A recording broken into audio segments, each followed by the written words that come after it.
Welcome into another edition of the Going Deep podcast. Today, we're going to have a special guest today to talk Lions, as well as maybe a little bit at the end, go through the Browns game at the end with Mike, myself. We're going to bring some really cool news and nuggets. Will we get into Odell Beckham Jr. again? Maybe, maybe not, but we'll be right back with you and for an action-packed episode. Josh Allen, looking deep, going deep.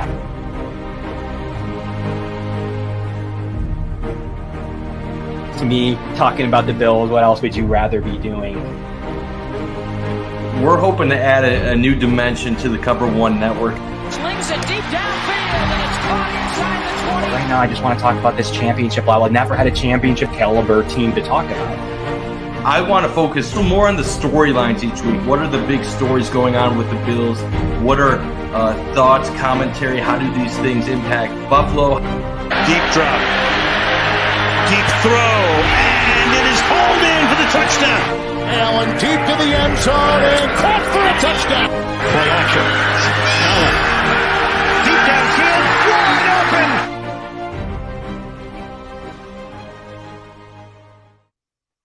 open. well, it's great to be back.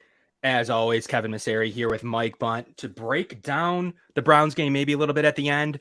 We're focusing on to Thanksgiving and a great Thursday against the Lions. Going to have a special guest here momentarily. Tyler is going to come on over, and he's going to really help us break this down. A little bit of Lions have been hot, Mike. 3 straight wins. They've been beating some of those opponents they should be beating. And the talk in Detroit right now is a potential chance to sneak into that wild card. What are you thinking about that? I mean, I don't know if I'd predict that yet, but the Lions have been much better than many people thought going into the season. They've now won 3-0, three in a row, pardon me. Their DVOA is 16th in the league. So this is a much better team than a lot of people would think originally just looking at their record. So I'm interested to see if they give the Bills a battle on Thursday. Yeah, is there anything, before we get Tyler on here, was there anything that you liked, that you noticed about Detroit just in your limited time watching them? Was there anything that you think presents a challenge for the Bills as we get into this? We'll soon have Tyler. He's the host of the Pride podcast on the Blue Wire Pods Network. Love Blue Wire. What are you thinking about? Like, what's top of mind for you when it comes to Detroit? So the Lions offense is actually pretty solid overall, kind of like Cleveland, where they're overperforming what you would expect. 10th in DVOA. Jared Goff, I would say, doing better than what most expectations for him would be. And I was looking at the stats recently. I had no clue that Jamal Williams had 12 rushing touchdowns already this season. So excited to see what they bring to the table on Thanksgiving. And it's our pleasure to bring on Tyler. Tyler's, obviously the host, as we mentioned earlier, of the Pride podcast. We're really excited to have Tyler make some time for us today, kind of on a whim. Tyler, thank you so much for coming on. How are you today? Good, guys. Thanks for having me. Yeah, anytime. Thank you so much for making a few minutes. And me and Mike were just kind of opening the show, kind of talking a little bit about Detroit. What we like to do with our guests, why don't you tell us a little bit about the season? 3 straight wins. I think some of us or most of us have seen Hard Knocks, or at least a portion of it. To kind of get an insight into, how commercialized that is. But why don't you tell us what your opinions are? Do you like your head coach? Mike was just breaking down some of your, better offensive statistics. So why don't you recap the season for us so far? Yeah, I mean, it's been obviously a very fascinating season. Started the season 1-6, and now we're sitting here on Thanksgiving, 4-6, stringing together 3 straight victories. So I would say the feel right now for the team right now is a lot different than it was a month ago, at least from my perspective. And I think a lot of Lions fans would agree with me. I think a month ago, people were mightily disappointed, and I was in that boat as well, where we just weren't seeing the results and expectations that we kind of had coming into the year. And, I don't think Lions fans had expectations of winning a playoff game or winning a division or even reaching the playoffs for that, meaning whatever, right? But when you see your team at 1-6, it's like, what are we really doing here? Are we really progressing as a team? And, when I was feeling when we were on that stretch of losing streak, is like, man, I just don't think things are going the right way. But I will say, pick up 2 straight road victories, win 2 division games. That's big, man. You got yourself back in the picture. You got your fans excited for a Thanksgiving game. And, Lions fans haven't been excited for a Thanksgiving game, like legitimately playing for something since 2017. So to play something for Thanksgiving, to be in the graphic at this time of the year is really all I asked for, was just to be in the freaking graphic at this year. And that's where we are right now. So, I mean, we'll take it.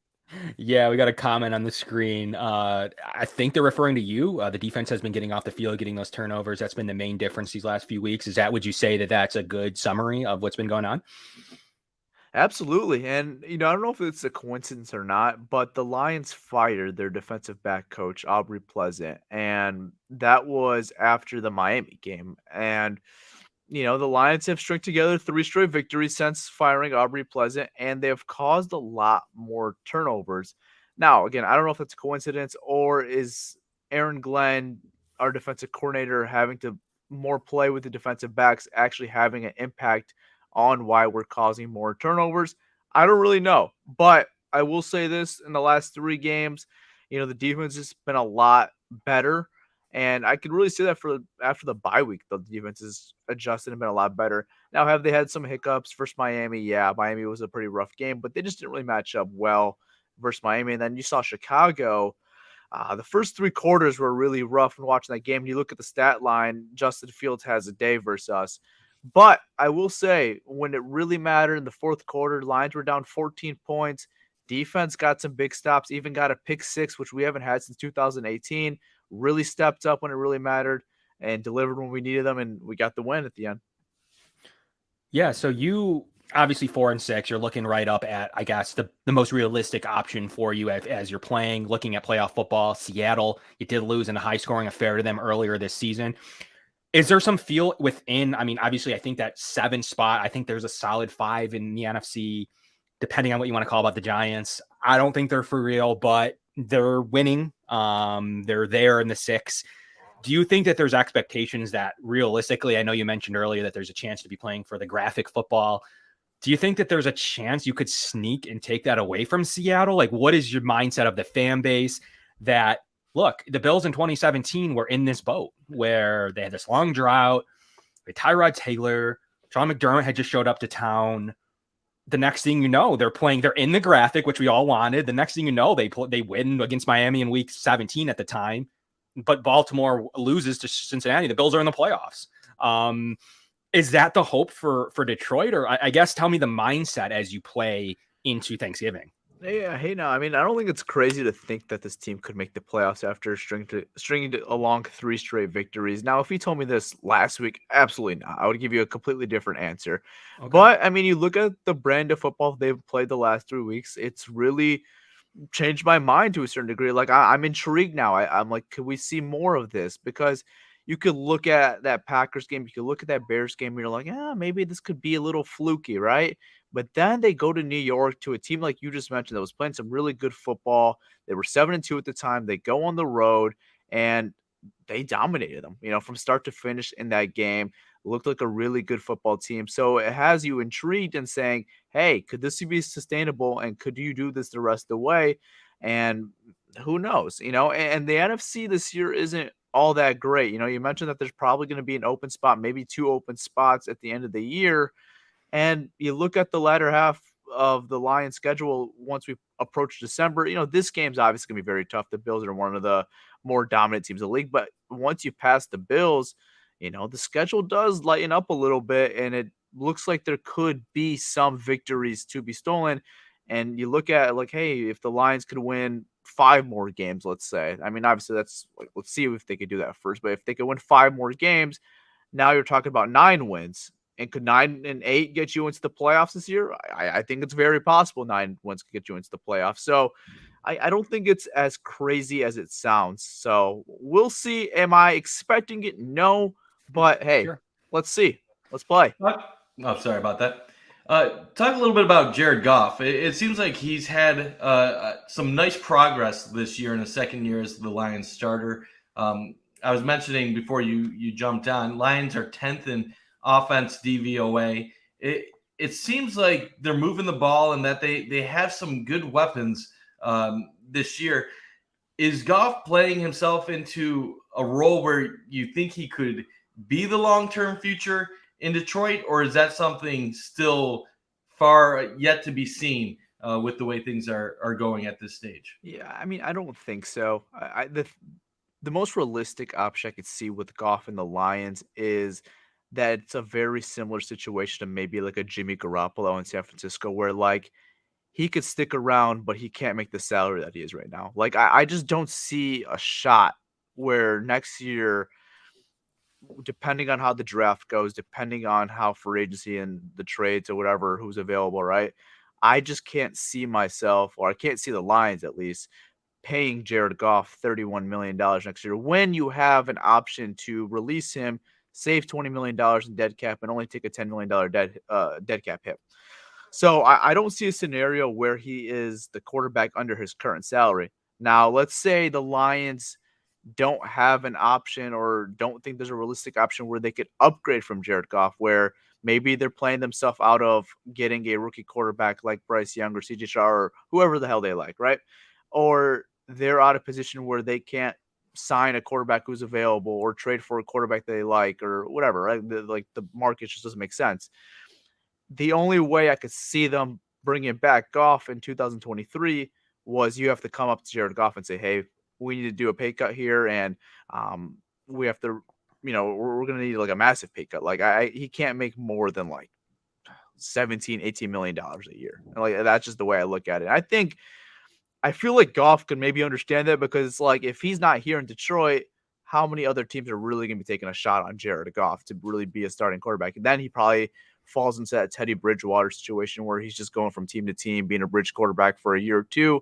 And I think if Detroit could promise him, hey, you're going to take a pay cut, but you could be here for the next year or two, I think maybe he could be okay with that. Kind of like what Jimmy did. He took a pay cut from San Francisco just to say, maybe I could get traded, or, hey, I could stay here in San Francisco.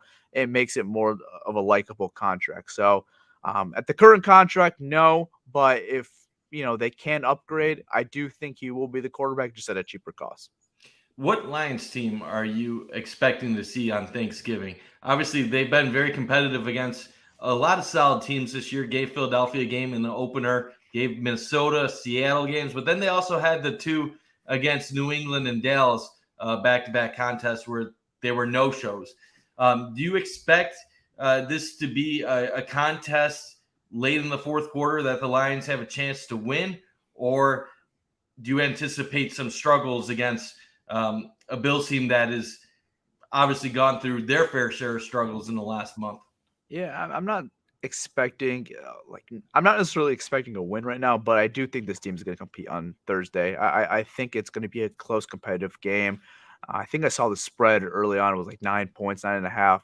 I think like if I were to bet on that game, I'd probably take the Lions, honestly. Not saying that they win the game, but I think they should be able to stay in that realm and cover. I just don't see them losing too badly in this game if they do lose.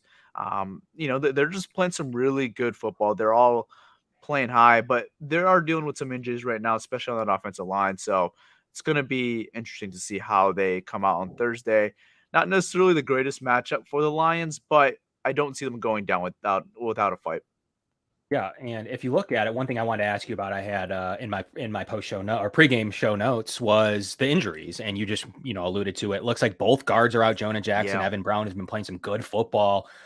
Bills fans are jealous if the Bills have one weakness. Overall, it's their interior line's been below average. Obviously, they have some injuries on their DBs. McDermott's a really good defensive backs coach. They figured it out for the most part, except for the last couple of weeks. They've struggled against Justin Jefferson, who doesn't, but they did struggle against Cleveland's weapons last week. But when we look at Detroit's injuries, I see a couple of guards that stuck out to me. I think that's a huge thing with how good the Bills' interior defensive line has been with Daquan Jones, Ed Oliver.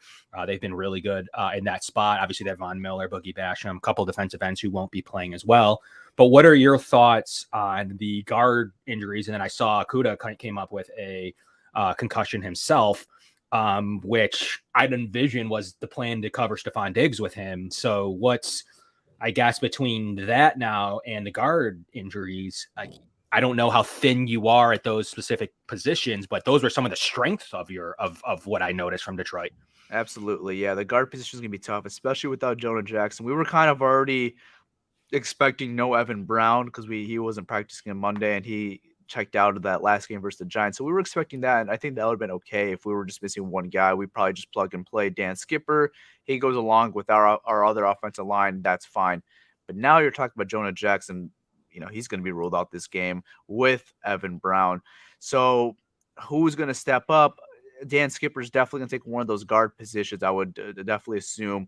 But who's going to take the second spot? It's probably going to have to be Logan Stenberg from Kentucky. And, Logan Stenberg was a guy that they came into the season starting, and it was pretty brutal. To be frankly honest, once he got the opportunity, he got benched, got another opportunity. He didn't really, do anything to earn it back, and then hasn't played. When's the last time Logan Stenberg has really gotten an opportunity to snap? I can't even think on top of my head. Probably the New England game or the Seattle game, if I had to say. So it's been a while. So week 4, week 5, and now you're probably asking him to start this Thursday or a week you're not practicing that much versus a team that has a very good interior defensive line. So definitely not ideal. But that's just the situation that is handed to us right now. So we'll see how that ends up playing, because you mentioned that was the strength of this team right now, especially offensively, because, Goff has been all right during this 3-game stretch. Hasn't really done anything special. It's really been the running game and the offensive line creating these run holes and these running lanes for the running backs and the pass protection that they've been giving Goff time. So, that's definitely going to take a hit this Thursday without Jonah and without Evan Brown. So, yeah. And then going on to the defensive side of the ball with Jeff Okudah, definitely going to be a hit as well. Defensive backs, the corners I'd expect to start in this game. Will Harris will probably be the nickel corner, who's been actually very solid the last couple of weeks since getting more of an opportunity. And then our outside corners are going to be probably Mike Hughes, who has been better. And the other outside corner, I would assume, is going to be Jerry Jacobs, who is still a little rusty. He was a guy, undrafted rookie from Arkansas last year, who really stepped up and played big last year for this football team.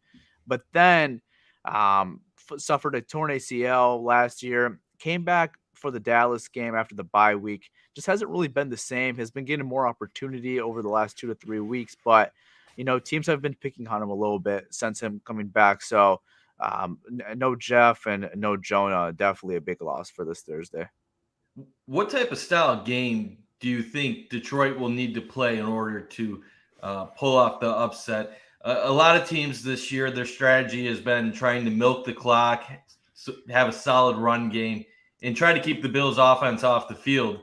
And when you're seeing the Bills lose, it's most of the time it's those type of contests where they lost a close one to Cleveland, a close one to the Jets. And the Minnesota one was kind of an odd one where the Bills blew a late lead. Do you think the Lions will try to have that strategy, or do you think they will air it out, play for a shootout? I know against Cleveland last week, everybody anticipated them to be all Chubb and Kareem Hunt, and the Bills locked them down. Instead, it was Jacoby Brissett throwing for over 300 and keeping them in the game that way.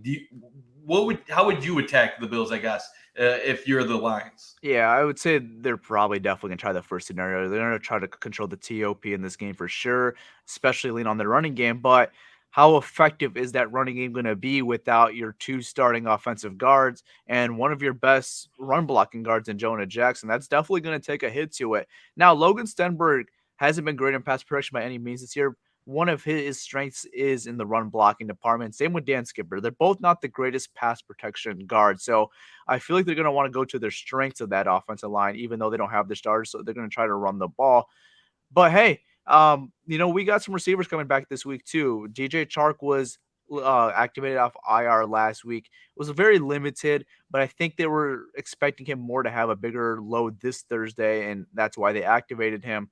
So you have him. St. Brown obviously has been a full go the last month or so.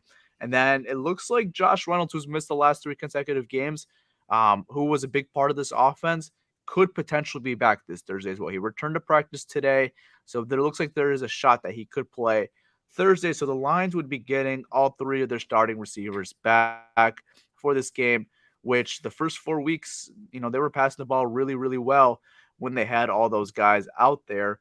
So I think they'll mix it up, but definitely they're going to want to lean to the run, keep the Bills' offense off the field for as long as they can. Yeah, I mean, it's interesting. Like, there's a lot. Like, I think that depending how safe they want to play it, right, with Reynolds, because he just logged a limited practice today, so that'll be an interesting note to see how full strength is Frank Ragnow too. One of my favorite centers in the league. Are you expecting him to be his normal self? He needs to play a huge role in this game with his guard play out. He can't, he won't have his usuals to rely on. It does look like, to answer your question earlier, Stenberg was last playing a few snaps till week 5, so I don't know if he got benched mid-game or got hurt. That's probably what it was, yeah. He played week 1, week 2, like you mentioned, probably got benched at that point. Yeah, he got benched. Logged a 0.7 pass blocking score. Now, I don't love PFF. They're not wrong. That 0.7? It was rough. Like that, you can't go back to him, right? Don't you try somebody else? They claimed a guy. I can't think of the guy at the top of my head. He's from the Eagles practice squad. He has a long name, like Coyote. It started his like the last name starts with the A. Hasn't really got much opportunities, but he's been with the team since like week 2, I think. So maybe they go to him. I don't know. I don't really know much about him. So like that's just me throwing a dart. If you could give me the name right now, I can't remember. It's Coyote. Owose. Yeah, Coyote, whatever. Yeah. He's gotten like probably 2-3 snaps this whole year. It was that Seattle game. Someone got hurt, so maybe they go to him. I wouldn't be completely shocked, but yeah, it's either Stenberg or him. I think that's the only guards I can really think of because Skipper's gonna be stepping in regardless. Maybe Matt Nelson, but he's been out for the last month or so too. So, and he's more of a tackle, but. So it's definitely going to be interesting to see who they go to at guard. I actually don't know who it's going to be. We'll know, honestly, Thursday, an hour before the game, once they start doing warm-ups. You have Pierce Bacher on your practice squad. Yeah, I don't expect him to get elevated. Other than that, I mean, I'm assuming you guys are pretty thin at the interior line spot. It is a position where if the Bills win there, that's where they dominate because, quite frankly, their edge presence is pretty good. Now the Lions will catch a break without any AJ Epinesa and without Gregory Rousseau. They're like second and third, or second and fourth, depending how you want to rank them, pass rushers. So really, you just are going to have obviously Von Miller, their number one, and then you're going to have Boogie Basham, who's played really well at times. Shaq Lawson, who's been really good as a run stopper, which I'm assuming they'd want to go to in this game anyways, to make sure that they don't, so they're not weak there. They did a really good job on Derrick Henry. They've done a really good job on Nick Chubb last week. They did a really great job on Delvin Cook, except one run. So the Bills have been in really good positioning in their run defense. Actually, where they've been struggling just a little bit right now is their pass, because I mean they're missing All-Pro Micah Hyde. Jordan Poyer did come back last week, which was a huge boost. They're missing Trey White, who is finally going to play, but probably not in Detroit on the turf. I wouldn't expect to see him until New England the following week. So you're still looking at Dane Jackson, but they will be getting back Kyrie Elam, a player that they like his physicality. He can play really good in zone.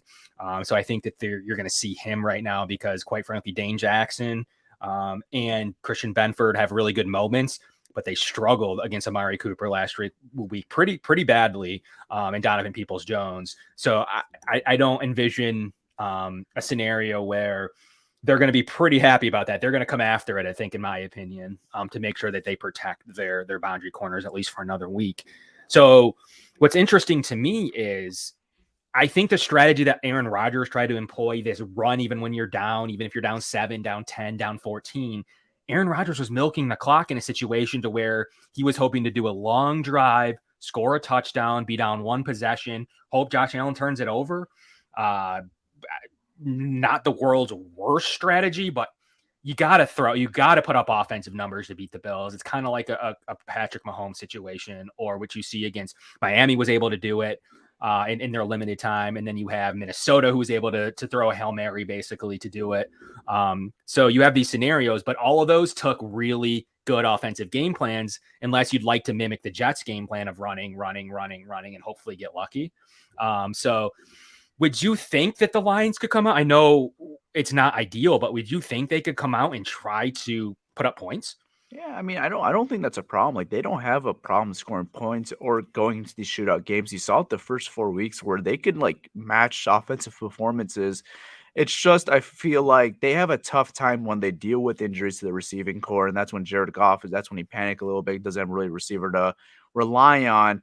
And one of the kryptonite for the Lions offense has been man coverage, but that was a big case to not having those receivers on the field. Now you get a guy like DJ Chark who's going to stretch the field. You have St. Brown. And if you get Josh Reynolds back this week, that's another guy who can beat man coverage to go along with those guys. So I don't think they have a problem passing the ball. Their bread and butter is running the ball, but with them missing those two guards this Thursday, I think they will keep it like a mixed.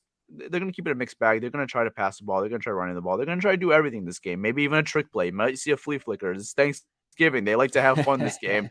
Usually see a crazy play from the Lions on Thanksgiving. So, but definitely running the ball is their bread and butter. That's how they want to win games. That's how they want to run their offense. Yeah, and I think what's interesting to me, we talk a little bit enough about the Bills defense, a little bit about Detroit's offense. Let's flip it for a second. You pull some DVOA metrics on the Detroit defense. They're not pretty. Pass DVOA 31st, total Dave, which is their adjusted scores, 30th, decent against the run at 15th. Do you think that that's accurate? Adjusted pass DVOA 2008, so there's not really an adjustment there to be made. Variance, not a big variance, and their schedule's been pretty weak according to Football Outsiders, at least. What would you say? Would you say that that's accurate? Like what's challenging to me, if I'm looking at this from a Detroit perspective, is the Bills are going to be able to game plan this week. Last week was a complete disarray. They had to flip their game plan. They had to switch to go to Detroit to play against Cleveland. They didn't get any practice, and half the team has a stomach bug. And to be up like 15 to 20 points throughout most of the game was pretty impressive. They said they had to totally change their game plan. It was a weird game plan from start. They were running it in situations that didn't make any sense for this Bills offense. But then they did find their groove. I think they probably switched some stuff in the locker room and found their groove in the second half.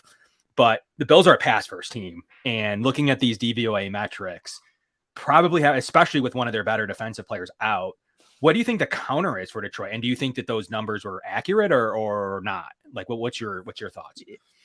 Yeah. So for the Lions defense, one way to beat them is usually running the ball, but they did a very good job versus Saquon Barkley. They had a great game plan versus Barkley. They stopped him to only 1.5 average, over 20 carries, something like that. And they did a very good job in the run department. So it's been a lot better since the bye week. One problem they do have, and it's a kryptonite, is mobile quarterbacks, and that's exactly what Josh Allen is a mobile quarterback. He's not afraid to escape the pocket, and that has been the biggest kryptonite for the Lions defense. We saw it week 1 with Jalen Hurts. We saw it even week 4 with not necessarily a mobile quarterback, but a guy who was not a statue in the pocket, Geno Smith. We saw it with Justin Fields in the first 3 quarters. They really struggled with him badly. And even last week versus the Giants, they struggled with Daniel Jones a little bit, but I just feel like they didn't do it enough, and that's why the defense looked a little better than it was. But they played really good defense, but they have a tough time with the mobile style quarterbacks, and especially the quarterback design plays. Like if the play is designed for a quarterback for him to run, the defense gets confused, and there's definitely opportunities for big plays on that aspect. So I'm not saying Josh Allen should go full on Justin Fields to have 12 carries and have all those design plays, because he still has a great arm and he's still a great quarterback.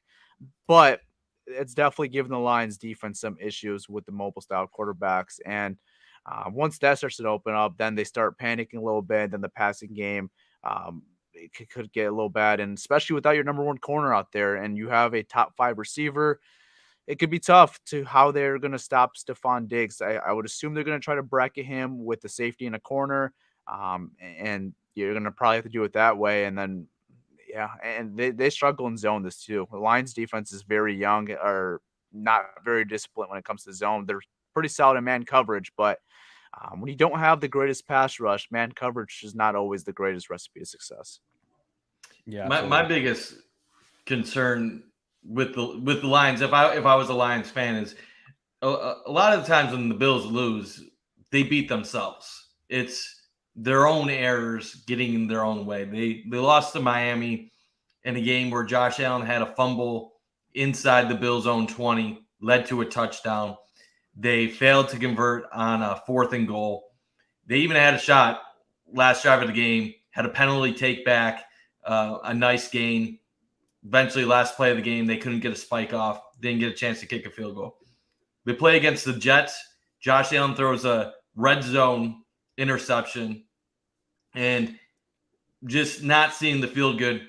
But still, in the end, they had a chance to tie or win the game.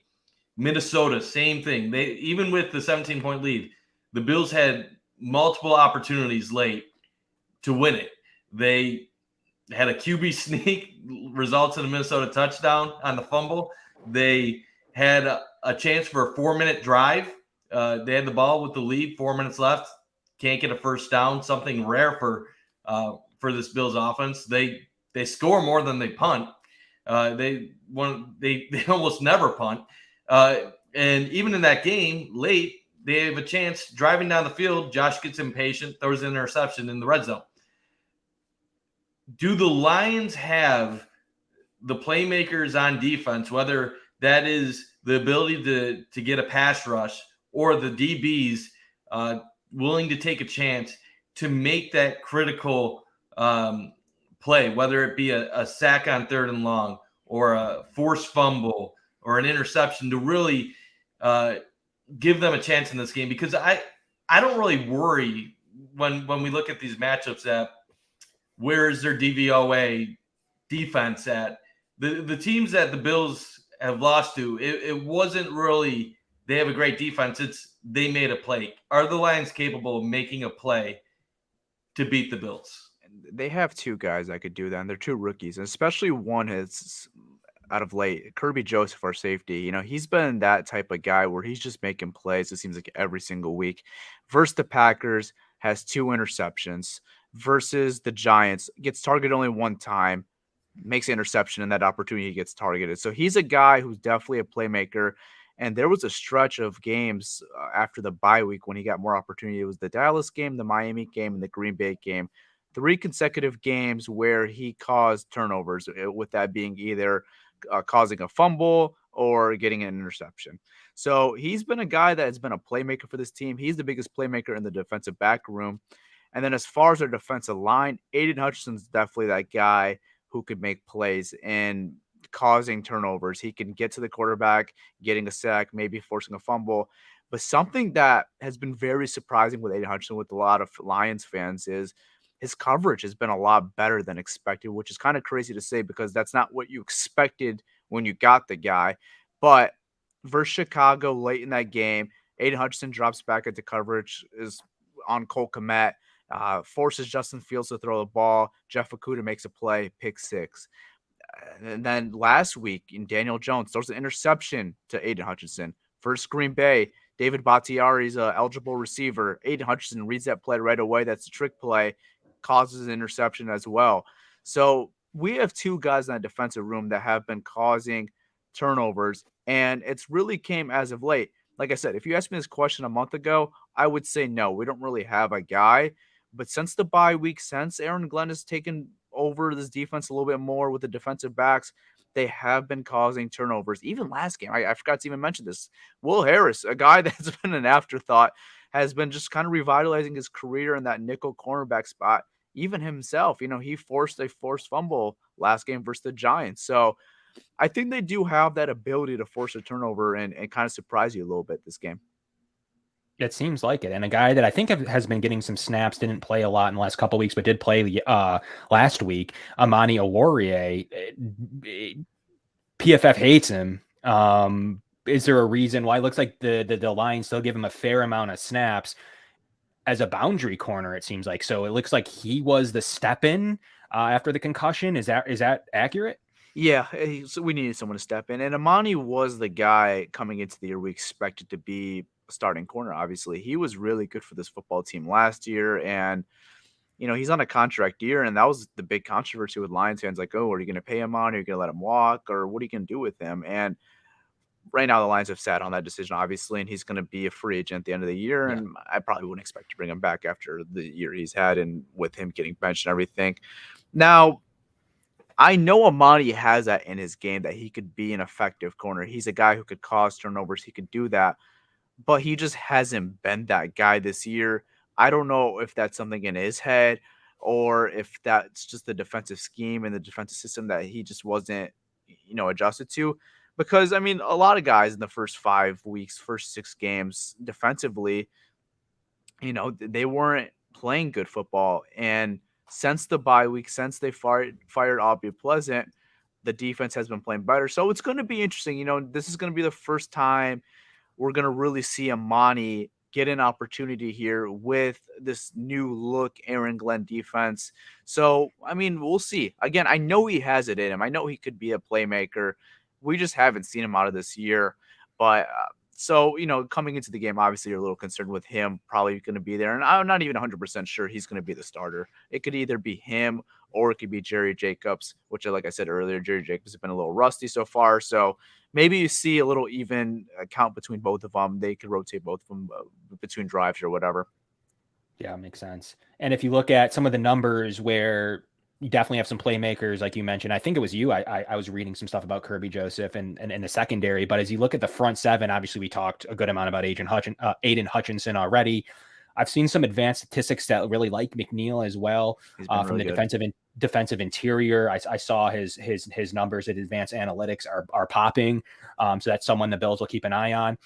But outside of that, it looks like a lot of front seven has been disappointing. Would you say that that's true? For the most part, obviously, I bounded to Malcolm Rodriguez's story. He was like, I thought the Bills would be interested in the draft. They needed some depth. They went with Terrell.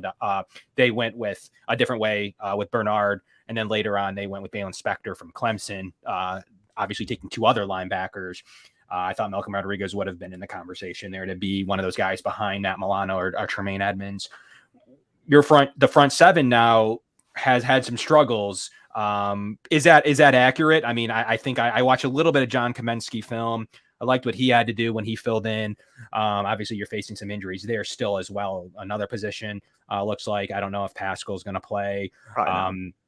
Charles Harris doesn't look like he's going to play. It gets thin there quick, right? Yeah, no, for sure. And they're not one of the better defensive units where they're going to get to the quarterback instantly or fast. It's more of a team where, it's going to take a minute for us to get to the quarterback. And that's still a work in progress. It's gotten better since we've gotten Hutchinson for sure. But yeah, no, it's definitely still a work in progress, something that they're going to address this offseason. I feel like is address that defensive line, get some more guys in here. But McNeil, he had one of his best, not one of his, but it was his best game versus the Giants, where McNeil's been one of those guys has just been really just a run stuffer and just a nose tackle. I like to call him, he's not there yet, but like a Snacks Harrison, if you guys remember him from the Giants, like he's never going to be a guy that's going to show up in the stat sheet. He's a guy that's just going to really stuff the run, but he kind of went out of character versus the Giants. And first he did his thing was stuffing the run. He did a really good job, but he was getting to the quarterback, got his first sack of the season. I believe had 9 or 10 pressures in that game.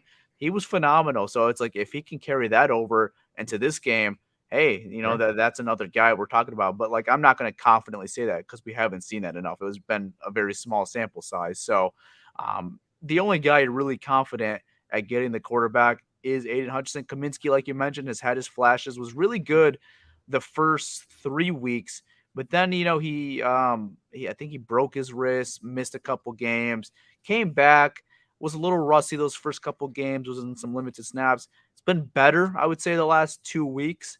So I think he's kind of getting back his groove, but just hasn't been the same guy the first 2 weeks as he was the first 2 weeks since he's put the cast on since the wrist injury. So no, it's definitely thin. Pascal's a guy they leaned on a lot after the bye week when they got him back.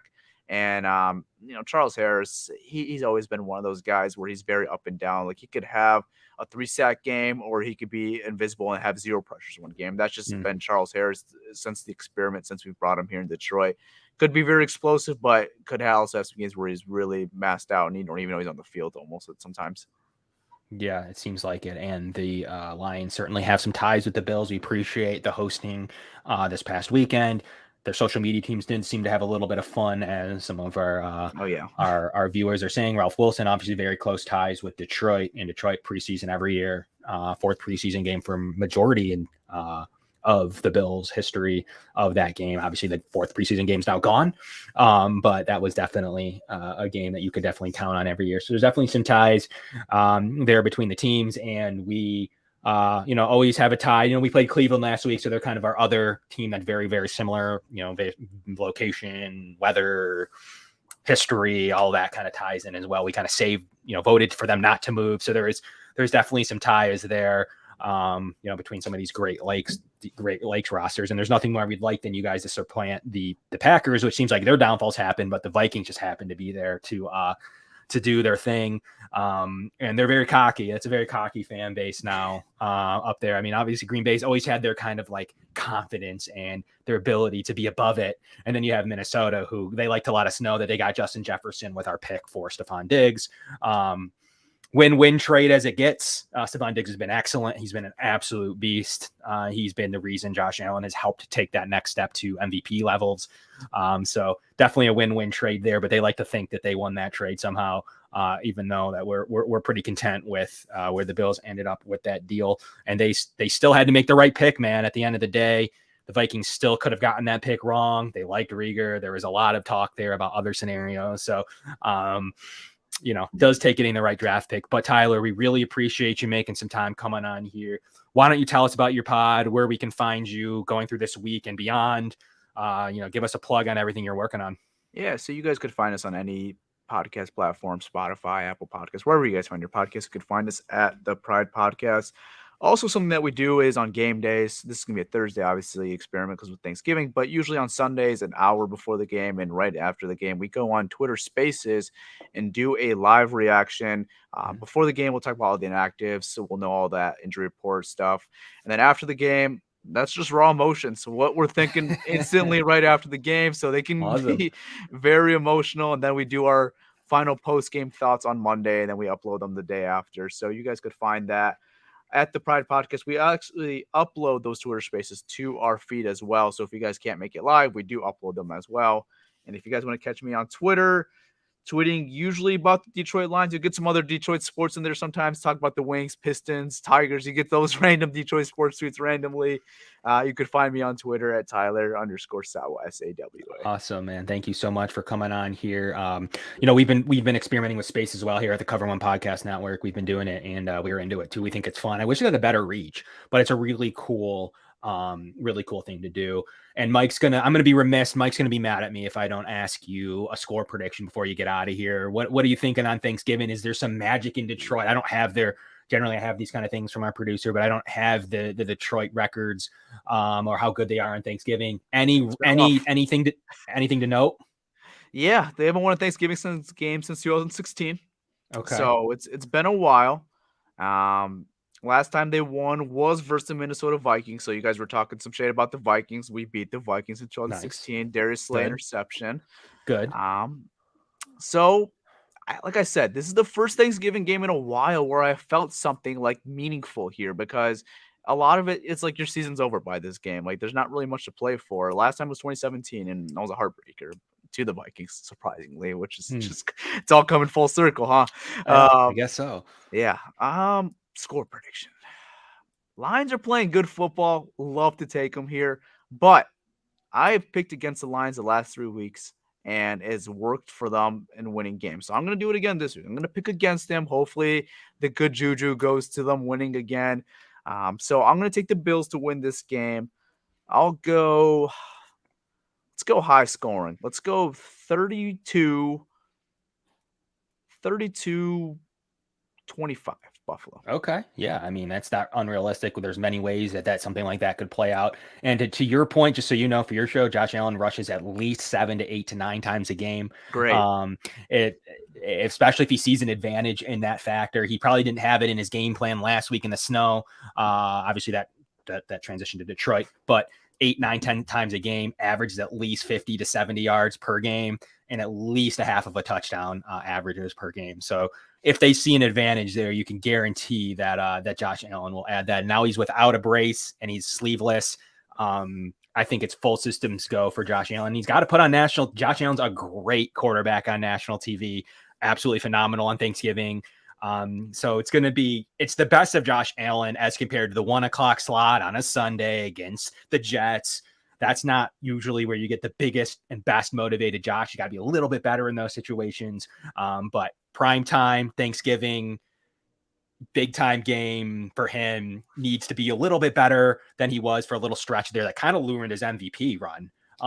So I think you'll see the best of Josh Allen. So I'm excited to see what Detroit's able to counter with, as Cleveland had a decent game plan. And I don't think it takes much for Detroit to kind of match what Cleveland was able to do at stretches of that game. So Tyler, we really appreciate you coming on, sharing your knowledge. Thank you so much. Will anyone please go follow Tyler on his podcast? They do great work over there. Tyler, thanks for coming on.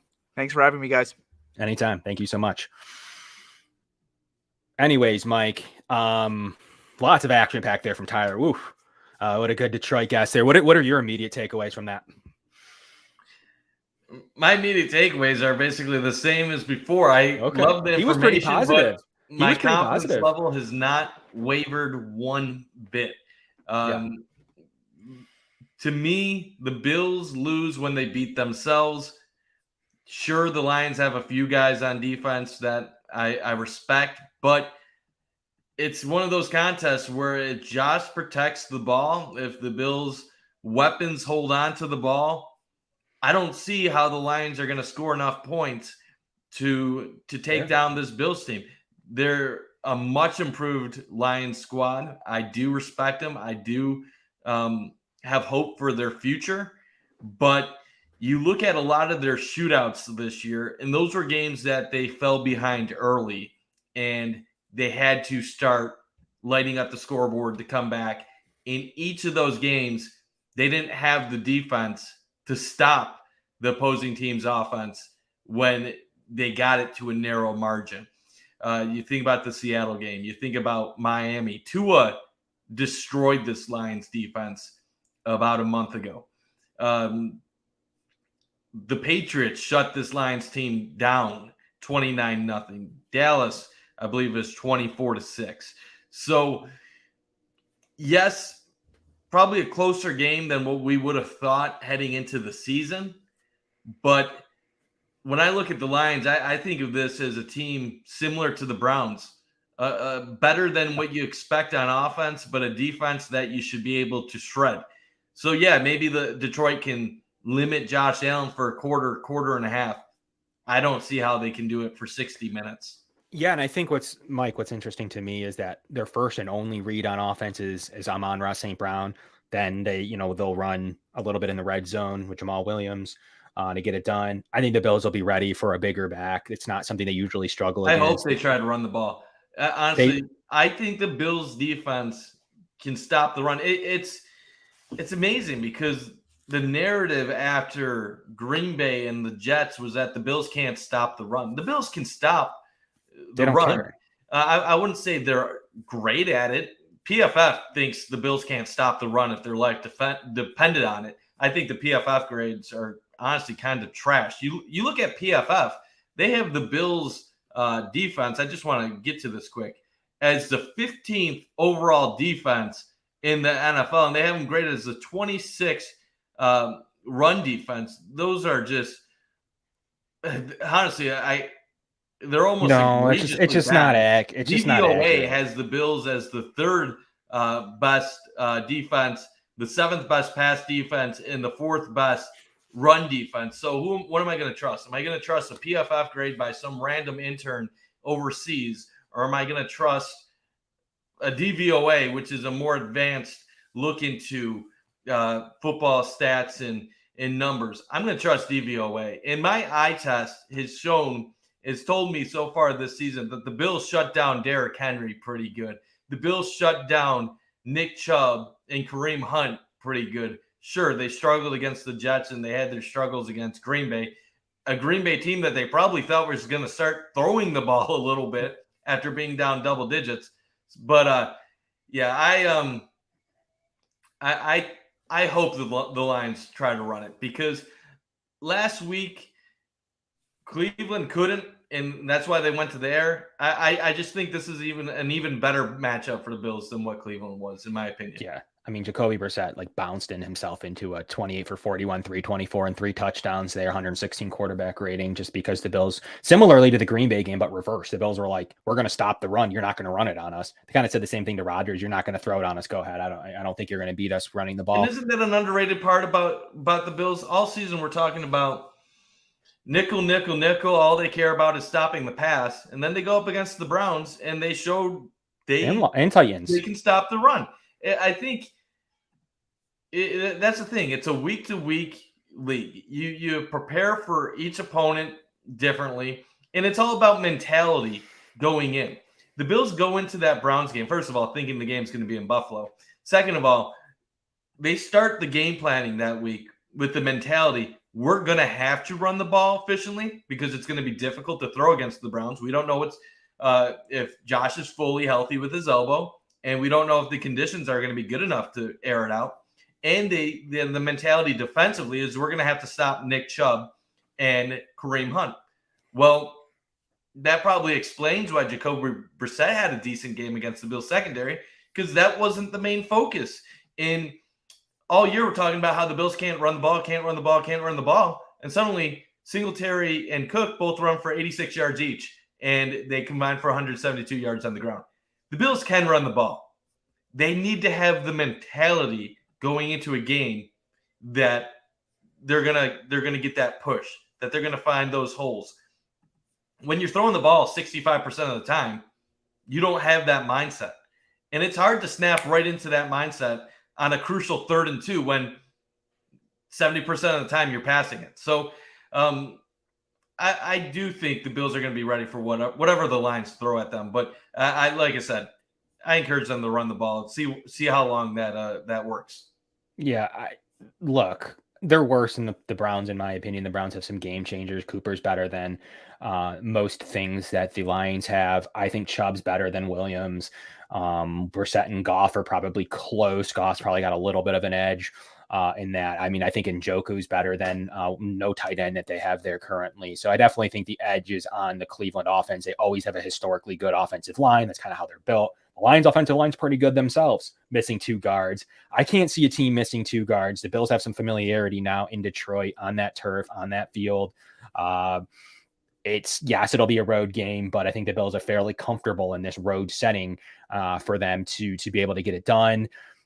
I don't see a path to victory. Mike, you've alluded to it a couple of times that they got to be careful though. Every time it seems like we say that, that's when the Bills come out and have one of these what is going on experiences. I don't see it on primetime though. I think you get that game, and why I hate it is a 6-2 Bills team against the sleepy Jets.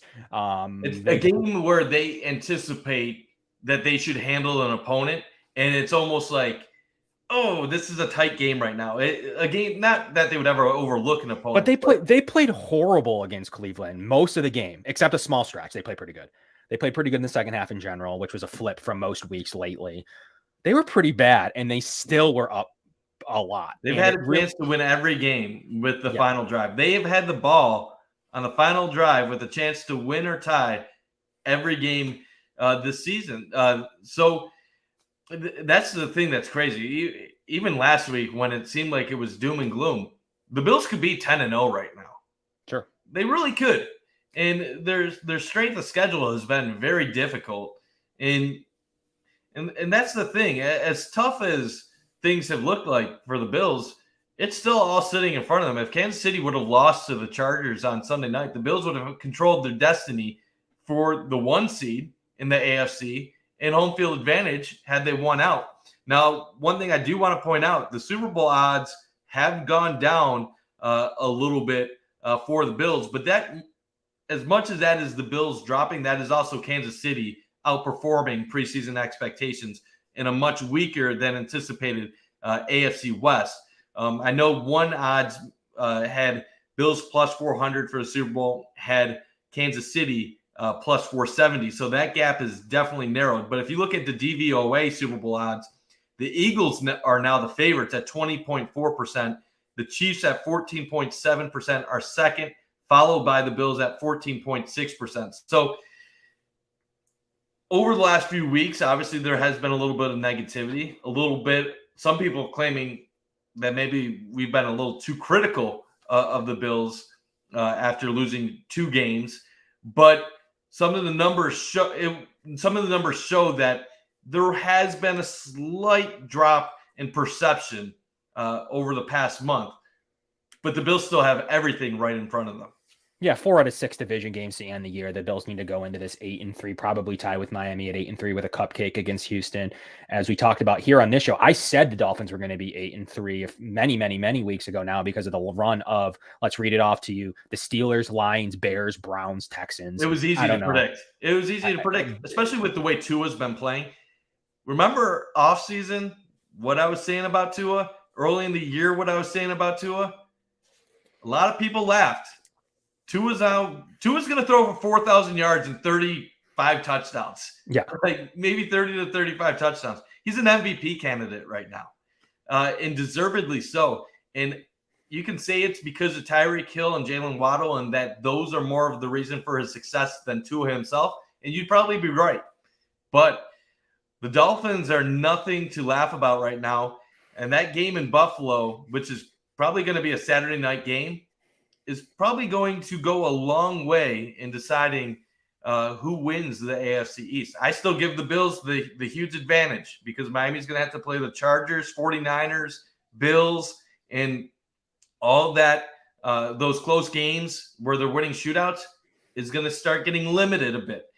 But credit to them, 8-3 through 11 is quite the performance, especially after how they ended last year. You combine their run at the end of last year with their start to this year, they might have the best or second best record in the NFL over that period of time. An absolutely insane end of the schedule for them in terms of getting some good benefit. At they're home against the Texans, at San Fran, at LA, not going to have any weather. At Buffalo, we'll probably see some weather. Against Green Bay, so they get to avoid the weather. Home against the Jets, they get to avoid the weather. At New England, we'll have to see some weather, but like they only really have to worry about 2 winter games there in Boston and in Buffalo. Other than that, they have a really lucky end of the finish. They started 3-3 against a pretty hard schedule. Bills, Ravens, Patriots, Bengals, Jets, Vikings.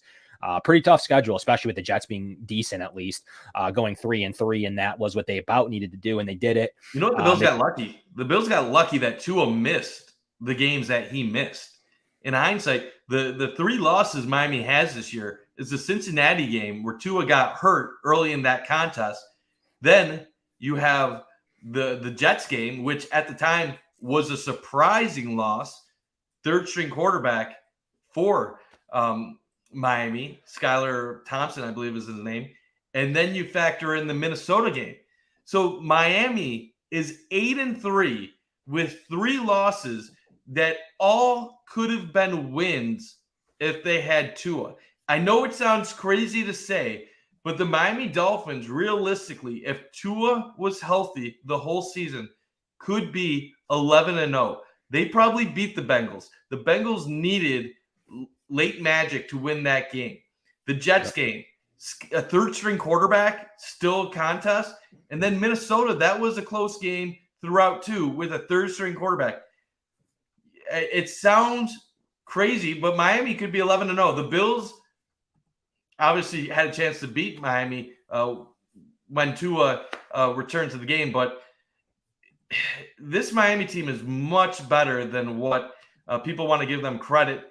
Their deeper numbers, deeper analytics aren't super impressive when you factor in their defense, and they have had some very close games against questionable teams, but all they do is find a way to win with Tua, and that was even when Tua wasn't that good in recent years. So it's something to monitor going forward.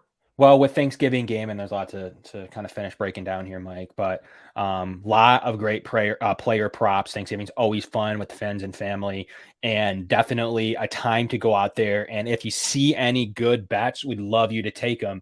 And we have a message from Greg here for you shortly. Hey guys, Cover One is excited to announce our new partnership with BetUS. BetUS has a live wagering on all major games, the best betting variety in the business, and an easy deposit and withdrawal process with the fastest payouts in the industry.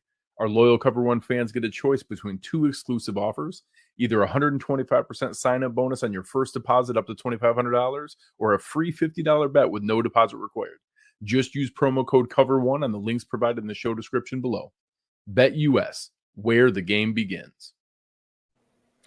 So Lots of good player props. Love Thanksgiving for many, many reasons. It is a fun day of the year to be with friends and family and watch some football. So we appreciate our sponsorship with BetUS. So get out there, get some great bonuses there on your bets, and have some fun while you're watching with family. But as we look ahead to this game, Mike, yes, I here's the thing. Can I predict when the Bills are going to beat themselves? It's tough to do. You can't. Can I predict them playing the Chiefs and losing? Sure. But can you predict them beating themselves? No. So unfortunately, I don't play in the game myself. I can only look at this from DVOA, if PFF if I'd like to use it, SIS if I'd like to use it, my own thoughts on what I've seen from film and what I've seen from other sources who I think are going to play. Detroit's missing guard. That does not bode well against the Bills. I think you could even have no receivers and maybe have a chance against the Bills. I don't think your offensive line being bagged up is a good week to play the Bills. Their defensive pressure, they're going to get after it. This is the week to blitz. They have been blitzing more lately to kind of make up for those defensive back issues. The Bills need this game to go to 8-3 to tie the Dolphins. And with that being said, you then go into the stretch that you need to have it in a good spot. Like, unfortunately, I know we've had some lapses here. I think that I sign on the dotted line when you tell me 8-3 through 11. I don't anticipate the Dolphins being 8-3, but preseason I sign on the dotted line at 8-3 because there's too many variables. There's too many injuries that could happen. Like Josh Allen was like 1 millisecond away from being out multiple weeks. There's too many things. 8-3 is not bad. It's just you never anticipated the entire AFC East to be over 500 at this point. So it's not disappointing that the Bills are 8-3. It's disappointing that they're 8-3 after cruising through what we deemed the difficult part of the schedule while losing a pair of games that we thought they would most likely win. So the hindsight, how it played out, factors a big role in how they lost those games is a big factor as well.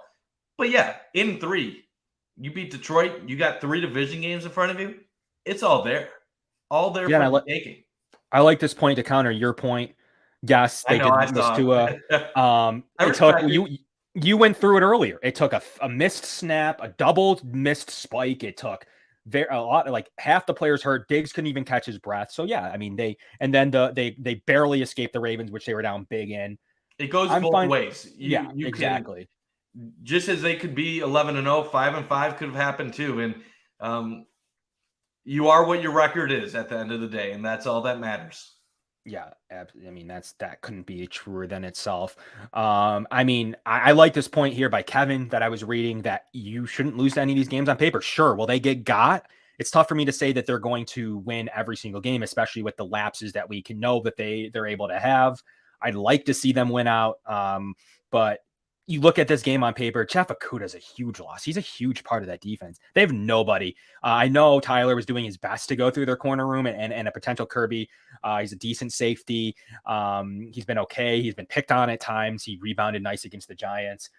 They have nobody in the secondary, and the Bills are a pass-heavy team. DVOA ranks them as one of the worst pass defenses in the league. The Browns are a little bit opposite, where they don't really have a good run defense, so the Bills kind of played off of that, especially in the snow. I do want to ask you this. So obviously, first half up until the 2-minute drive, Bills offense was not looking good. They were not moving the ball. Josh was off the mark. Second half, totally different story. So not asking about the final 30 minutes. Were you concerned at all at that point about where the Bills were at, if in the thought that they could possibly lose that game? And with Josh, do you think his injury is impacting him on those short intermediate throws, or was that more the result of a struggling offense that was struggling to protect him and maybe him processing things happening too quickly, not being able to process what was happening in front of him? I knew the Bills the way the game was playing out, even though they were playing bad. I tweeted this many times throughout the games. After that fumble, I felt really good. The missed exchange, I thought that's all the Bills needed to get going, and it was right. And then outside of that, I knew they have a chance at the double dip, really, in most situations, the way the game was playing. So I needed to see like a failed double dip before I was nervous. So meaning punt at the end of the first half and then punt to start the game, third quarter. then I will admit doubt would have crept in my mind. I needed to see them fail in both of those situations to really be like, all right, they're failing in most scenarios right now. This ain't good. But I will say that the Bills were able to go up, 19 points in this game. And to be up in most situations without practice, with a stomach bug, switching venues, Josh Allen has said they switched game plans. And many people say, well, you can't have two game plans. It was very similar to that COVID Titans Chiefs of 2020, where you didn't know, now different teams, obviously, but you didn't know what game plan you needed to use based on completely polarizing elements in a dome, in turf, greatest show on turf versus running, snow. Can you even throw it? Can they even throw it? You could tell the Bills' game plan defensively didn't change. They were sold out to stop the run. They didn't think there was any way they could lose if they stopped Chubb. And there were some opportunities for Brissett to take advantage. And maybe the Browns were like, I think the Bills are going to try to stop the run here. They were envisioning a snow day. His touchdown pass to Amari Cooper was phenomenal. These catches keep getting made. They're going to be dropped at some point, and they did. Their tight ends dropped like every pass thrown to them. And the game script could have been completely different in those situations. But I can't give him that when Cooper's making circus catches. You don't get it both. You don't get to have all the catches. I'm sorry. You don't get to have all the circus catches and then be like, well, if the tight end wouldn't have dropped that one in the end zone that they got the field goal drop kick, that could have been a different game. Well, yeah, but you counter, like you say, Mike. Yes, but you countered it with a ridiculous catch by Cooper, ridiculous catch by Donovan Peoples-Jones. Like, at some point, you don't get every single catch. I'm sorry, especially when in these scenarios. And give credit to the Bills defense. That QB sneak, third quarter, back-to-back, stopping one of the best QB sneak quarterbacks in the league, that was when I finally felt this game is going to be out of reach. Yeah, it was out of reach at that point. And we talked about this last week, how good they are in those I talked just specifically about how good they are, Shaq Lawson specifically, DeMar Hamlin, how good they are at stopping these short yardage situations. Yes, they struggle themselves. We've seen it. But they're very good at stopping it. It's been multiple times now that they've been able to stop these goal-to-go situations in multiple back-to-back times, back-to-back games. They have something that they've seen that works. I like the fact that they're getting off the ball and powering. They're guessing snaps. You could see that the week prior where they jumped off sides because they're able to match this intensity in these goal-to-go situations. Their defense has been really good in that situation, and I give them a lot of issues because I don't think the secondary has been very good, in my opinion. I don't. I think Jordan Poyer's made a couple of plays that changed the game last week, but Hamlin's been good himself. The corners have not. Pro Football Focus would agree with you. They have the Bills. The corners haven't been good. The coverage great at 11th, so that definitely is something to monitor. In the beginning of the year, I don't think we were really concerned about it, and we kept saying, well, Trey's going to eventually come back, but now. When you're down Kyer Elam, when you're down Trey, and you're forced to put a bunch of guys in that are backups, it eventually does come back to hurt you once in a while. But it is something I'm not long-term concerned about. Yeah, I mean, it looks like there's some Lions fans that are pretty confident, and I mean, they got a lot of nerve to be that confident. I mean, that's music to the Bills. The sense, though, and I said this earlier, I don't think this Lions offense is world beaters or anything like that. Like, I know they've been in shootouts, but I don't think the shootouts are because of great offense all the time. I think when some of these games they're playing from behind and they're playing a style where you got to be aggressive. The Philadelphia opener comes to mind. It was a 3-point game, but a lot of touchdowns coming from behind quite a bit. The Seattle game, similar. When they played Dallas, when they played New England, back-to-back games, they had 6 combined points. And I know they've had injuries with their offense, but played Green Bay is a 15-9 win. I don't think their offense is elite by any means. DVOA 10th, that's respectable. But the Browns were DVOA 6th. I think you look at them as an offense that, yeah, they're probably going to score 20 points this week. So in most games, they're probably going to score 17 to 20, 23 points.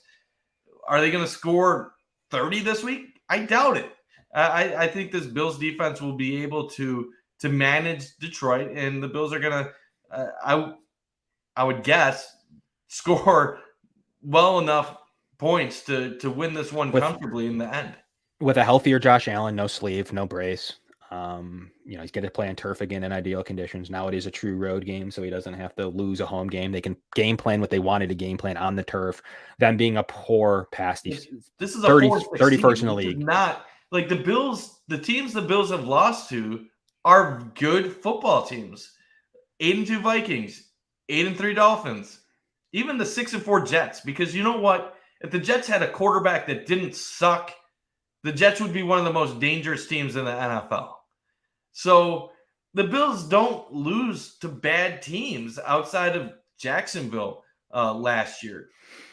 I said this last year that was McDermott's only loss against a poor opponent based on most metrics. So, it doesn't happen much, and people think it happens all the time. It doesn't. And I guess you could point to the Jets.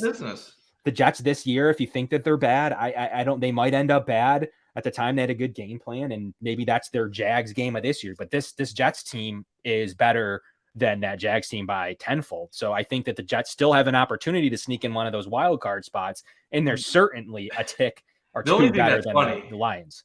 The only thing that is kind of funny is, do you want to know where Minnesota's DVOA has them right now? I mean, that wasn't good going into the Bills game. 24th. It's been going down, yeah. That 24th, they're 8-2 with the 8th worst DVOA in the NFL. The Detroit 16th. So, I mean, if we are looking at that number, Detroit is worth giving a little respect to. But Cleveland 15. That Bills loss to Minnesota, that's the one that burns me. Not even the Jets loss. I can accept the Jets loss. I can accept the loss to Miami. There was injuries in play in the Jets and Miami. The Minnesota one is the one that is just intolerable to me based on the circumstances. And the circumstance itself, yeah. If you look at the rankings and the circumstance and the whole scenario, Detroit's actually 16th DVOA, Cleveland's 15th, Green Bay's 14th, the Jets are 13th, Tennessee's 12th. They'll play New England 11th. They'll play Cincinnati 10th. The schedule's not easy. They got a pretty tough schedule this year. But what's hurting across the board Minnesota's variance, meaning like their luck, in my opinion. They're at the bottom of the league, so they've been getting pretty lucky within their variance of their schedule. So it's just a matter of if you believe in that team. Their future schedule is pretty light in Minnesota. Their projected estimated wins are at 4. They have 8. The Bills' projected wins, Mike, are at 9, and they have 7. So the Bills have left 2 wins on the table. The Bills, based on DVOA, they should be 9-1 right now. So it's a interesting scenario. And what's interesting about DVOA is that they have the Bills still as the number 1 team in the league, but have them as, like you mentioned earlier, with their Super Bowl odds. It doesn't match up. I guess they factor that they'll drop in DVOA because right now they're the Bills. The Bills are their best team. So sorry to interrupt. That is an interesting point, and I think a lot of that is because the Bills have a more difficult division than what Kansas City is facing, and I think that's also why the odds have narrowed in Vegas and other outlets like that. Because even though home field advantage isn't super significant, it does play a role in the playoffs. The one thing, I'm losing my train of thought. I'm sorry here. It happens, I guess. Kev, you got to save me. I had something and then I lost it. So that's I want to address this point about, is Detroit a poor team? I think they are. I'm sorry, most of their metrics aren't great.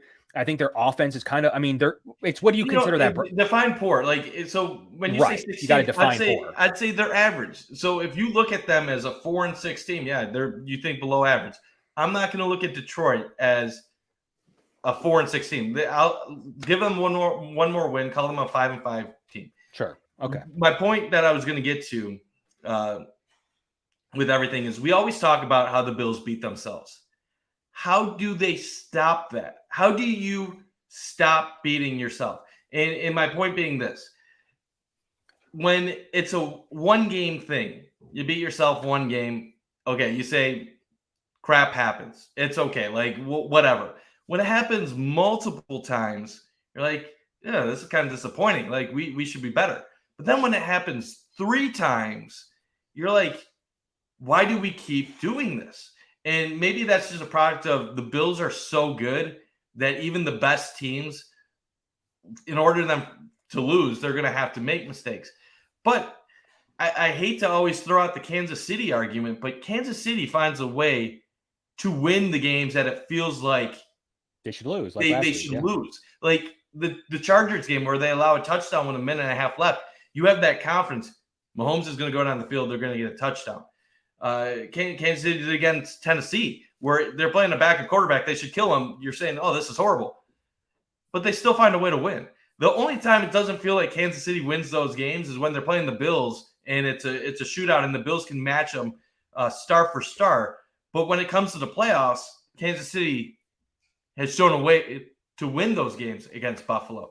So I guess my question is, how does Buffalo stop that? And it's a very broad, general thing. There's no analytics. There's nothing that you can really say to fix it. But how do you prevent fumbling a QB sneak at your goal line with the game on the line? How do you convert that 4th and goal in Miami with the game on the line? Well, they got a 1-score win. Throw a critical interception when it's 2nd and 10, when you have 2 more downs afterwards to convert and set up a touchdown. The Bills beat themselves narrative is something that there needs to be more explanation to it. Is it something where they're not?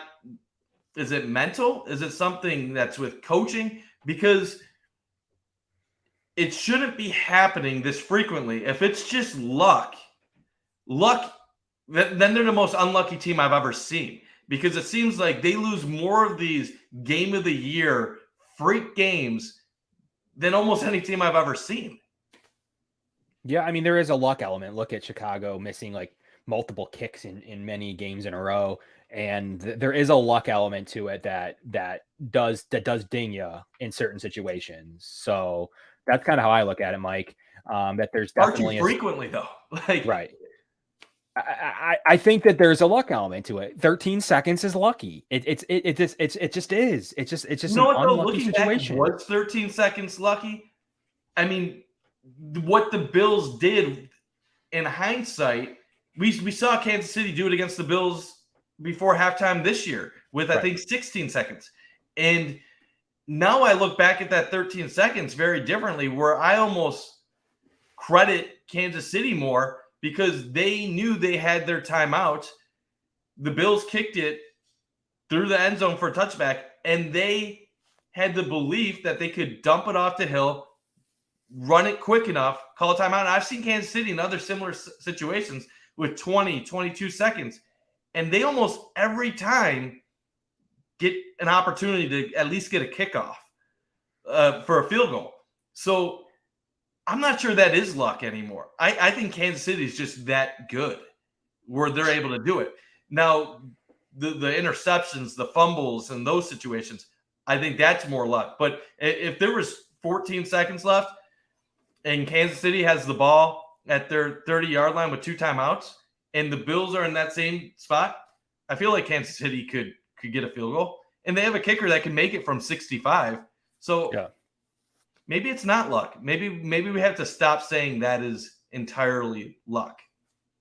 Right. And I think the point here by Eric is, what if they make those plays? Like they dropped in an easy touchdown that they've broken down before. So do the Bills really beat themselves in these situations to where, I don't know, their defensive scheme allows them to put pressure on them to make plays? That's bend but don't break. Brissett didn't make the play. The tight end didn't make the play in the end zone. They didn't beat themselves by virtue of your standards because they didn't lose the game, but they very much could have if some of these other things go wrong. So Cleveland's now saying we beat ourselves because they fumbled, they didn't catch it in the end zone. I think I think you can say that in any game you lose. You could probably point to like that team, XYZ team, even use a team that's in the bottom of the league, the Raiders. I don't know. They beat themselves in these games. So I think the matter is the other team schemes a good fit. They do. I mean, Cleveland came out with a pretty good offensive game plan. They attacked the Bills cornerbacks. They weren't running the ball particularly well. So they were like, we're gonna chuck it. I appreciate that over what Green Bay did, which was the Bills stopped my pass. I'm just gonna run it, even though I'm losing by multiple scores.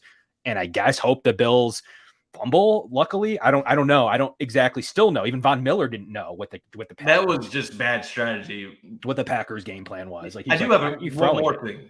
Yeah, go ahead. You concerned about the third down defense at all on these third and longs?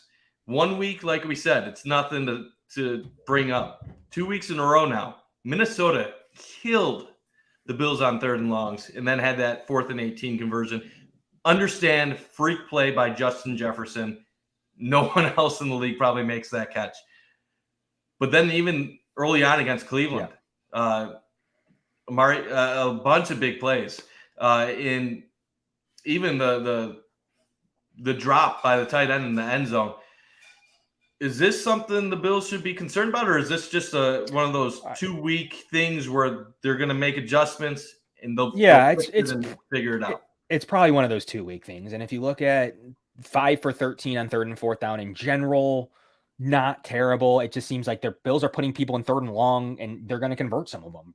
They did, and the corners are struggling a little bit at this time, so they're going to convert some of those plays. And more importantly to me, 3 for 11 on 3rd down for the Bills on offense. That's poor. So I think that you have to definitely take it with a grain of salt. Red zone's been an ongoing issue really since week 3. So I think that that's a big issue for me right now. That's definitely a concern. EPA's down, creativity's down. You have 3 players running into each other. You had no one biting off of Patrick Peterson in overtime. Talk about beating themselves. They didn't have a receiver pull off the corner that picked the ball off. So there's definitely in quarters coverage. So I definitely think that there's some issues that go beyond simply unlucky. Like, I think that you have to look at, the EPA is down, red zone touchdown percentage is down, and kicked a bunch of field goals last week. Sure, that worked. Definitely still scored over 30. So I think the red zone's an issue. I think that's an absolute quantifiable issue. Top concern on the team this year? Yeah. I think it's the top besides concern. Injuries, which obviously are out of your quantifiably with accurate numbers. I think you can point to the red zone based on many different standards or statistics, whatever you want to use. I think that the red zone is an actual issue. 3rd and long, we'll have to have a little bit more of a sample, but it's always been a thing back even to the 13 seconds again. Like, it's always been kind of a thing where they're in a prevent. And sometimes it just takes you of Dodson, missing plays. They've been good with the 3rd and longs historically be under Frazier. So then you're answering the question. Then it's not an issue, right? So if historically they've been good, they're bad in a sample size. At some point, that regression, comes to progression to the mean. It's back to whatever you just said. They're good in that situation. So that progression will happen from where they're at now. So no, I don't think it's an issue. I think it's really bad to watch. I think just from a fan perspective, podcaster perspective, it sucks. Like, you don't want to see that because it's really annoying. It's the recency bias. And sure. I think Eric just mentioned right here, same conversion percentages last year. So yeah, when something happens in a couple weeks in a row, it's gonna stand out to you more. And I get it. 3 times a trend though. So if it happens back to back to back, then I think you got to start looking at what you're doing. But still a little bit early on that, and hopefully it's something that does go away. I do have confidence that this is going to be a Bills team with a comfortable victory this week. And once we get to these division games, especially now that these division games are going to be in Buffalo outside of the New England, the first one in New England. Yeah. I think you're really going to start to see things ramp up with this Bills squad and really kind of clamper down. I do think this Bills team is going to get into gear. This month has been a little frustrating, and I understand, but get to 8-3 and then take care of business in your next 3 division games. You can be sitting at 11-3, and it's going to be sitting pretty comfortable at that point. So yeah, this is the time to take it to that next level. 26% is, feels annoying, but yes, we'd like that extra 6% is what we're feeling right now in this little gap here. That extra 6% maybe is what we're seeing. of that being frustrating for everybody. But you got to take it with a grain of salt. And just like the Bills have been pretty good lately on 4th and goal and 3rd and goal and 3rd and 1 and 3rd and short, 4th and short, like that could go in the odds favor too, where they're going to start being good or letting the other team's going to convert those. It doesn't mean they're bad at it though. So I think you kind of just maybe will stop some of those 3rd and longs, but then you're going to let up those goal to go and or those short yardage situations in general at any point of the field. So I think that those start to even each other out in sample size, but it is an annoying trend right now that 6% feels deep. It feels heavy right now. Like it really does feel like that 6% is killing the team. But look, you're not going to have Dodson on the team forever. I don't know what they're going to do with Dane Jackson or Christian Benford here shortly with Elam and Trey White. I mean, by all accounts, Diggs has now said it. Leslie Frazier has now said it. I anticipate him being back 12-1 against the Patriots for these 4 out of 6 games against the division. That's when I think he's going to come back. I do think that they would have liked to see him against Minnesota was ideally their scenario. I do think that was their schedule, but Minnesota out. They did lose that. Would have liked to see him there. They did go ahead and then win following that. So, how much did they really lose in this scenario? The Browns game would have been nice for him to have been out there. Don't think he's going to come back this week. Anything's possible. Will AJ Klein play this week? They ruled him out for the first Detroit game. You knew he was going to miss Thanksgiving. Yeah, most likely. But you never know. Like at some point, it's the turf. It's the same type of field that he tore his ACL on. I think waiting till New England is the move that makes sense. I think so as well, but at some point, like I guess, what if game 2 is on the turf? But I've been wrong my entire time guessing on this, so I shouldn't even pretend to know what I'm talking about. Yeah, but then the Bills' turf is better, but it's not great. So we'll see where it all lines up. Coming soon with where he schedules to be. AJ Klein is back. Does he play? And then, Tremaine Edmonds is back probably 12-1. Trey White's probably back 12-1. See, that's the thing. Gregory Rousseau's probably back 12-1. If everybody's healthy, at some point, it's going to be fun again. Like, could you imagine this team being healthy going into the postseason because all the guys that were hurt got the rest, got the rehabilitation, and then suddenly they're out flying come January and February, because it's not about playing in January. It's about playing your best football in February. Yeah. And that's what I'm talking about. I don't want to hear anybody talking about January this year. It's February football that matters. And it's interesting point. Adrian Hill's crew, I read an article, was really bad in this game. Not even biasly for the Bills. He was bad in favor of the Bills. He was really bad. He was really bad. Between the Hamlin call, the missed face mask, he had a bad day. Just period. The Bills still won. How do you go from the missed face mask to then calling critical penalties on the Bills? I get it. You have to call what you see, and they'll say there is no bias or makeup calls.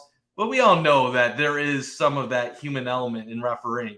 And when you get 2 calls bad in a row, you miss one, and then you call a bad one, and the same team gets impacted on both of those, that's a double whammy. And those are the type of decisions that do make an impact on the outcome of games. Luckily for the Bills, they were able to overcome. They missed a cut block earlier.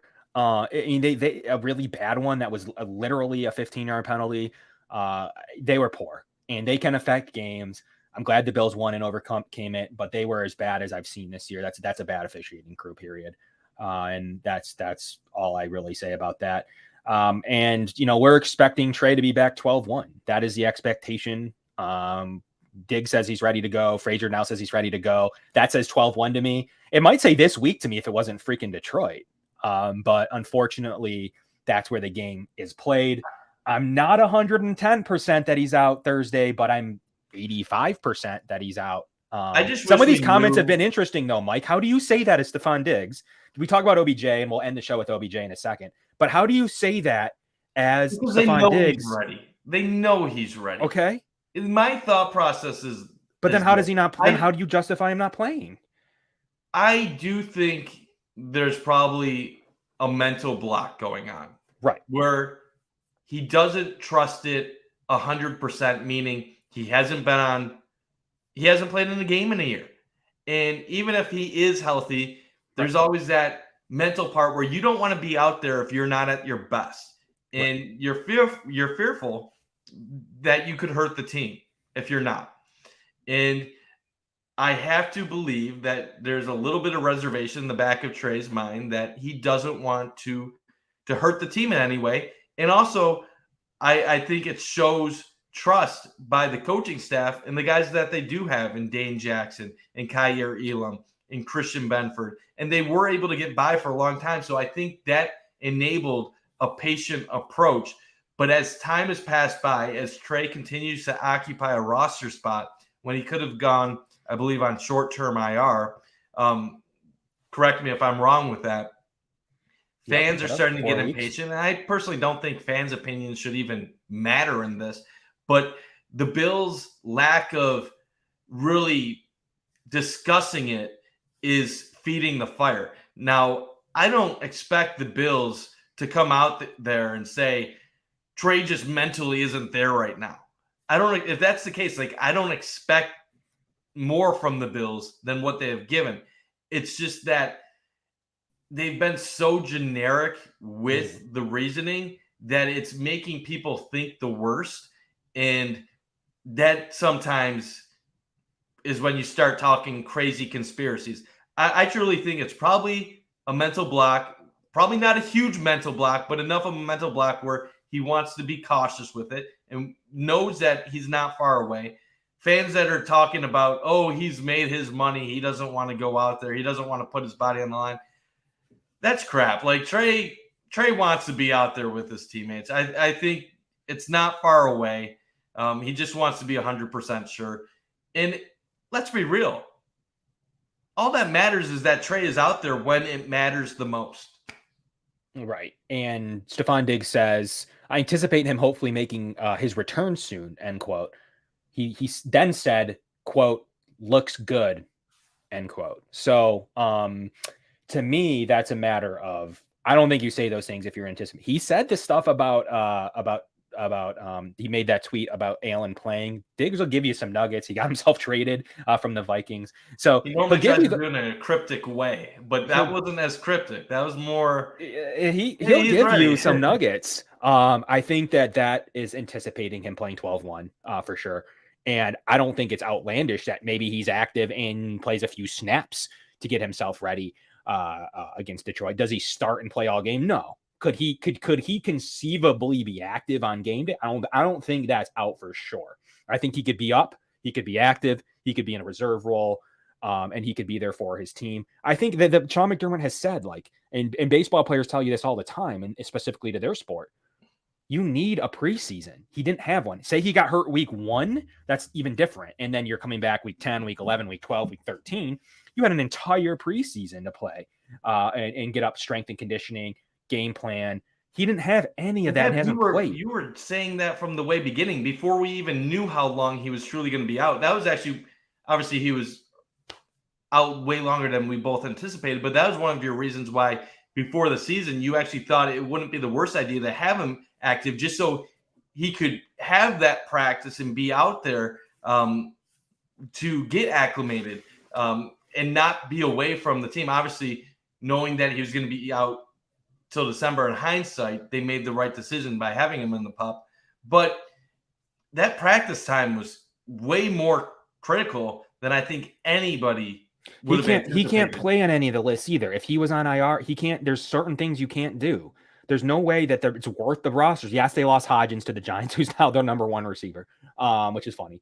But you can't sit here, and he's one of your premier players. He needs as many real reps in real situations, fully dressed, full practices now. He's not even on the injury report.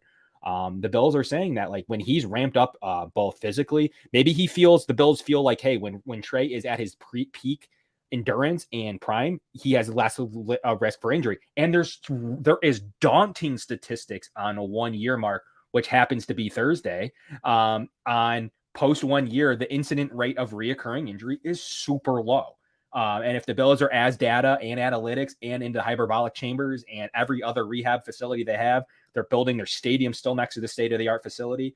They believe in some of that data point. And it's silly, but if there's something that points to after Thanksgiving, his risk of injury is minuscule compared to even 3 weeks earlier, it's not worth it. Yes, the Bills did lose that Vikings game. That stung. But they rebounded fine against the Browns. They did what they needed to do. hopefully against the Lions, and then you have him here for the stretch run. I'd like to see him active. Ideally, I'd like to see him active to do my final step of this process, which is limited reps. I'd like to see that and get that out of the way before the division game. I don't want to do limited reps against New England, against the Jets, and then run out of time. I'd like to see the limited reps start now. But if there's really some data against this turf, fine. Then we absolutely need to get rid of this turf ASAP, because like that it's just completely unfair to be losing games because of players' confidence levels. But Mike, we've had a long show. We've had an action-packed edition, Thanksgiving edition. Really appreciate Tyler for coming on here as well from the Lions podcast. We really appreciate. You got to make those picks, Kev. We are. Don't you worry. I know, Mike, you're getting antsy. You got Ohio on at halftime here. They're winning. You're very happy over there. You weren't happy earlier on in the show. I know. I could tell your mood was not there. But Ohio has since rebounded fine against Bowling Green after going down early.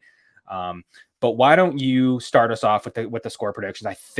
I don't remember if it was on our show or on Spaces where I nailed the Bills score last week by 1 point. What do you got this weekend? And bring it all home for us. So I want to make a pick, and I also want to say a couple quick things. Shout out to SportsCenter's Twitter account last week for shouting me out. I don't know if you guys follow me on Twitter at Mike_Bunt. SportsCenter made a graphic with one of my tweets, tweeted it out. They gave me a shout out. Pretty awesome. And then they put it on Instagram, ended up getting over 340,000 likes. So appreciate the love from ESPN. Also want to give some love to the Fox Weather Channel, not the Weather Channel, but Fox Weather, for having me on the air today to discuss the recent Buffalo snowstorm. My wife and I woke up early at 6 a.m. and then we were on national TV at 7:30 this morning talking about the snow. We got over 5.5 feet here in Lakeview. So that's been an adventure over the last couple of days. But I know you guys don't give a crap about that. So we'll talk about the score prediction. I'm going to pick the Bills 33-20. Ask me why I have 33, why I have 20. I don't know. They sound good. I'm not going to tell you 3-4 touchdowns and how they're going to get a 2-point conversion or whatever it's going to be. I think the Bills win this one, double digits. I feel pretty confident about it. That second half was the best I've seen them play since the first half against Green Bay. Sometimes with this team, they just click. And when they're clicking, things come easy for them. And when they're not clicking, it just takes a little bit of soul searching to find it. I believe that the last 3 weeks, even when they had the 17-point lead against Minnesota, they were a little bit lost, a little bit miffed why it wasn't coming easier to them. And for whatever reason, I believe it's all going to come together on Thanksgiving. Josh Allen is 2-0 on Thanksgiving. He's a big-time, prime-time quarterback, as Kevin always alludes to. It's going to come together. 13-point win, maybe even more. I could see the Bills rolling in this game. I see the OBJ comment. Kev, I know you want to comment, so I'll let you take over. All I'll say is I wish OBJ would come to Buffalo. I think it's going to be Dallas. I've been feeling Dallas for the last couple of weeks. Von is making points about how OBJ wants to go somewhere where he's going to settle down for the next couple of years. As much as I love Buffalo, I understand what outsiders feel about this area. And the snow, the cold atmosphere, I think that scares him off more than the possibility of winning a Super Bowl attracts him here. And I think in Dallas, he feels like he has a chance to win it all with a good quarterback in a warm climate for a team that he grew up cheering for.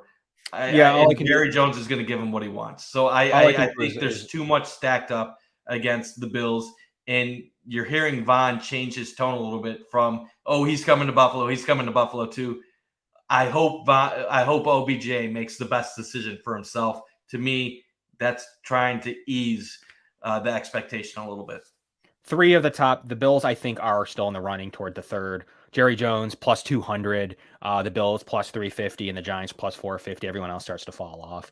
So I do think that I don't see him going short season to the Giants who can't score and they've been losing lately. Giants aren't good.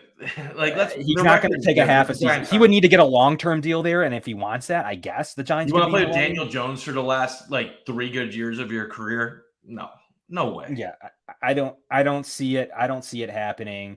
I don't see KC being in the running really either. The Chiefs are plus 1,200. That's interesting. They're actually behind a couple other teams, so they don't need them. The Chiefs are fine. When healthy, the Chiefs are fine. Yeah, I don't see the move. I really do think he's going to go the Giants and see what they have to say. I think the Bills have already talked to him from the start. They've been interested in the front start. Can every team say that? I don't know. Jerry Jones has the $7 million in cap space. He has the need. Yeah, Dak Prescott reaching out. They have he'd be filling in for Noah Brown. So there's definitely the positions there. So I do think the Cowboys will be the likely team to take him. I couldn't see unless the Bills were like, nah, dude, you're coming here. Here's a bunch of money. Let's go multiple years. Let's give in multiple deals. Come back to me when Dallas makes their final offer, and maybe Brandon Beane will take a look and say something at that point, like, okay, we can do something like that. Let's do this or that. So I don't think they're completely out. I do have the Bills actually in second. I do think that they'll jump the Giants.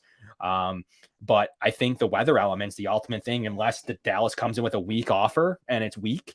If Buffalo's in Florida, I think he comes to Buffalo. Yeah. I mean, even Carolina.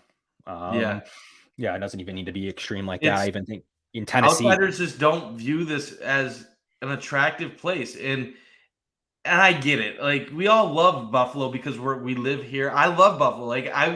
I chose to come back here because this is where my family is. This is where I grew up, and I wouldn't go anywhere else if I had the choice.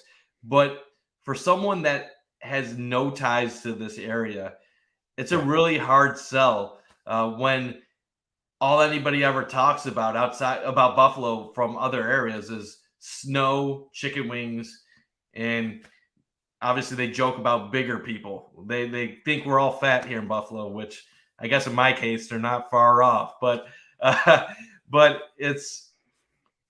Buffalo needs better PR. We need more people pumping up Buffalo, not talking about the 6 feet of snow. We need people talking about all the great things of this area. And unfortunately, location hurts Buffalo in a lot of regards. We're 15 minutes away from the film room here tonight. They'll be talking about the developing multiple strategies for winning.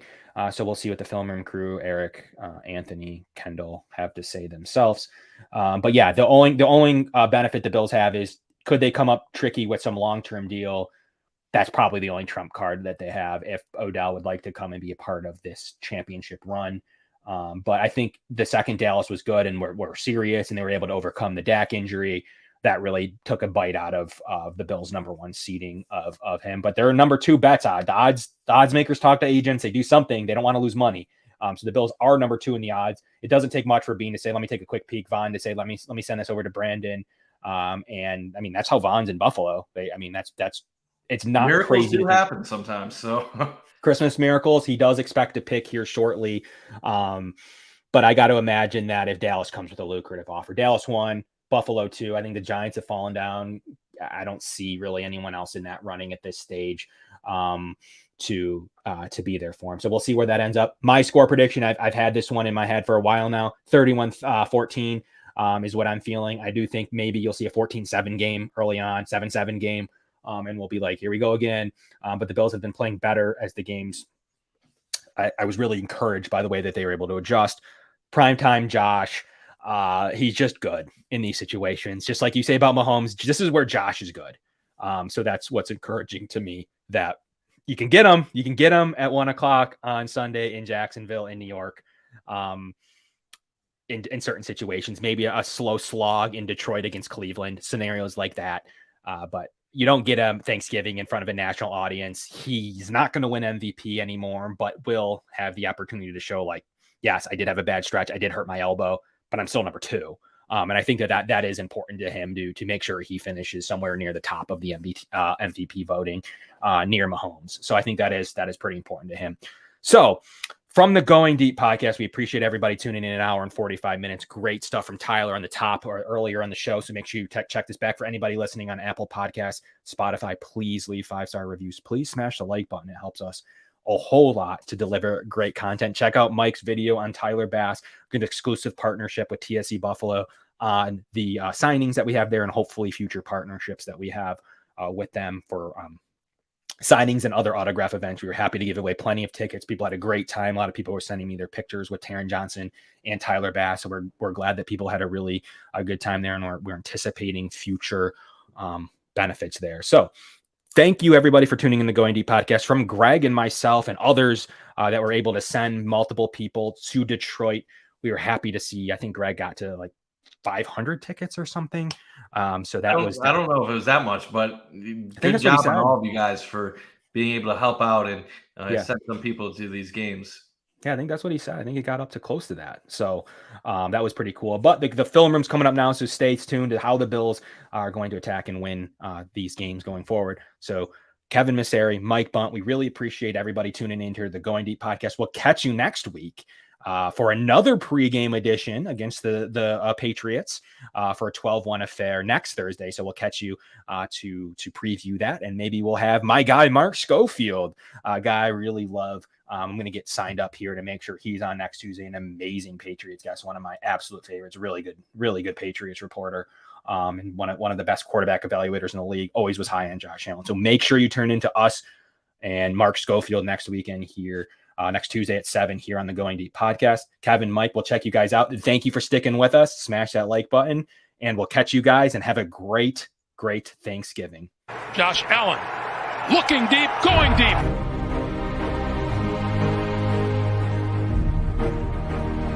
To me, talking about the Bills, what else would you rather be doing?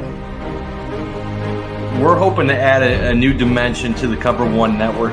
Slings it deep downfield, and it's caught inside the 20. Right now, I just want to talk about this championship. While I've never had a championship caliber team to talk about.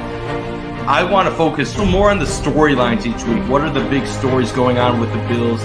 What are thoughts, commentary? How do these things impact Buffalo? Deep drop. Deep throw. And it is hauled in for the touchdown. Allen deep to the end zone and caught for a touchdown. Play action. Allen